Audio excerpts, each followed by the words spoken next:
Welcome to day 4, everybody. This week is really just kind of flying by. But before we step into the actual heart wall meditation on day 5 tomorrow, today's really all about the preparation and understanding.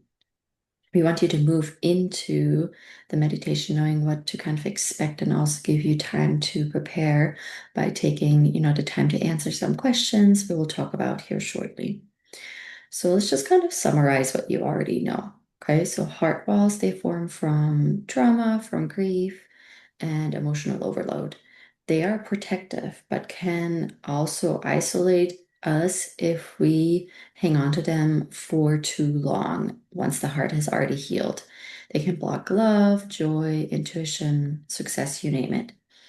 And, they accumulate layers over time and reflect the energy of your past experiences. And those layers they build if the heart wall is in place too long and you're still hanging on to it, even though your heart has already healed. And then they form that energetic field around your heart that feels like a wall. And during the meditation, we will be traveling into the heart space and move around until we come across the wall, to kind of put it simply. And there will be a few steps prior to that involve calling back all missing heart pieces from other timelines. And when we talk about collecting missing pieces of the heart from other timelines, we are referring to bringing back the parts of your energetic heart that fragmented during moments of stress. And those pieces, they aren't exactly lost. They're just simply kind of frozen in the timeline where the pain occurred. And calling them back restores your, like wholeness, essentially, your energy and your kind of emotional coherence. Yeah, and for your understanding, timelines are energetic pathways that hold different versions of our experiences, our past, present, and potential, and they store the emotional imprints connected to them. And when we access a timeline, we are connecting with the energetic memory of an event, allowing us to bring healing, integration, and closure to the version of ourselves that lived it. Okay, now let's actually talk about how the wall might appear in your meditation. It might look like fog or bricks, armor, barbed wire, wood, or even multiple materials.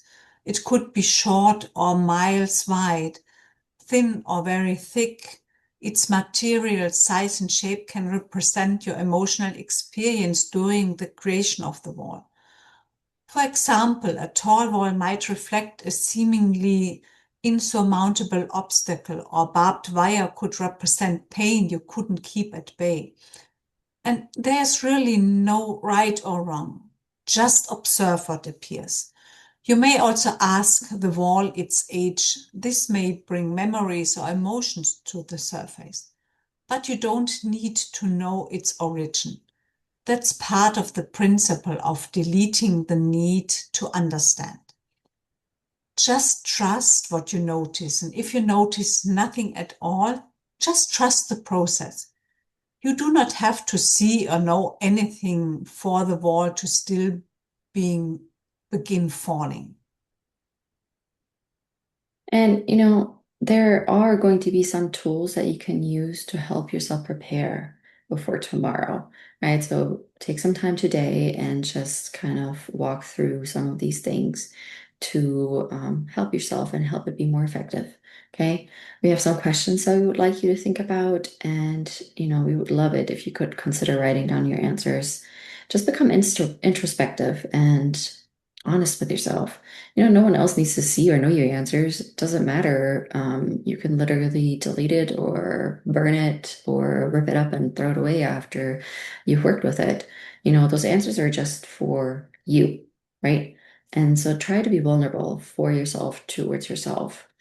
And the questions we would like you to work with are, what am I protecting myself from? Who will I be when this wall is released? And also, what benefits do I have from keeping this wall? And this one is super important because that can create a lot of resistance from letting it go. And just kind of see what comes up with these questions. There's really no right or wrong since everyone will have their own answers. Yeah, and there are also some other things you can work with. One is breath work. So slow, heart-centered breathing to release tension and connect to your heart space. You can inhale on a count of 5 and exhale to a count of 5. And repeat a few times, and this will help you move into heart coherence, as we talked about yesterday. Then frequency music. It's another great tool to use songs that utilize the 528 hertz frequency. And that's the heart chakra frequency, which is also excellent for energetic alignment, just by listening to it, whatever you are doing.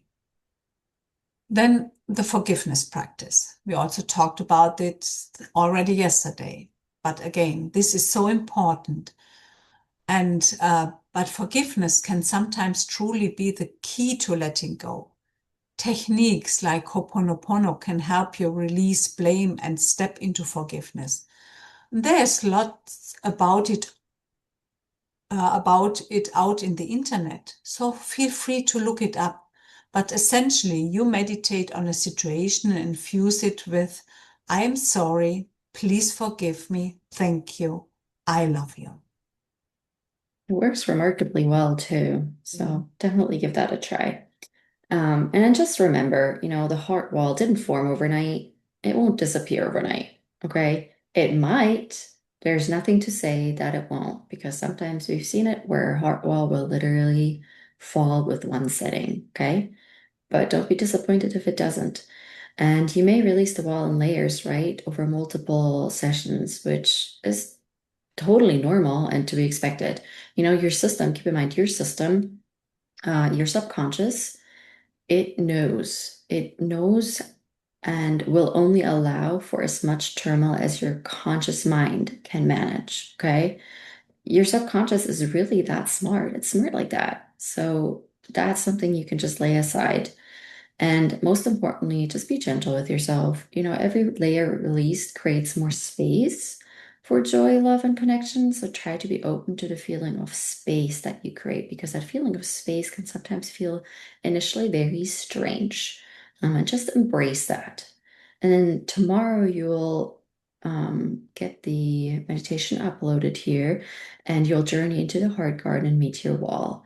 You'll collect your heart fragments, you'll observe the wall, and you'll begin the process of releasing those trapped emotions and letting the wall go piece by piece. And you can repeat that meditation several times. Just make sure you give yourself a few days in between. So we are super excited for you and are grateful that you've joined us on this journey. And we're really grateful that you're here. If you have any questions, please feel free to leave them in the comments. And if you want to know more, I would love it if you could check out our Heart Wall workshop, Path of the Blossoming Heart. You can visit at www.healempowerlove.com. So thank you again and have a wonderful day and happy holidays.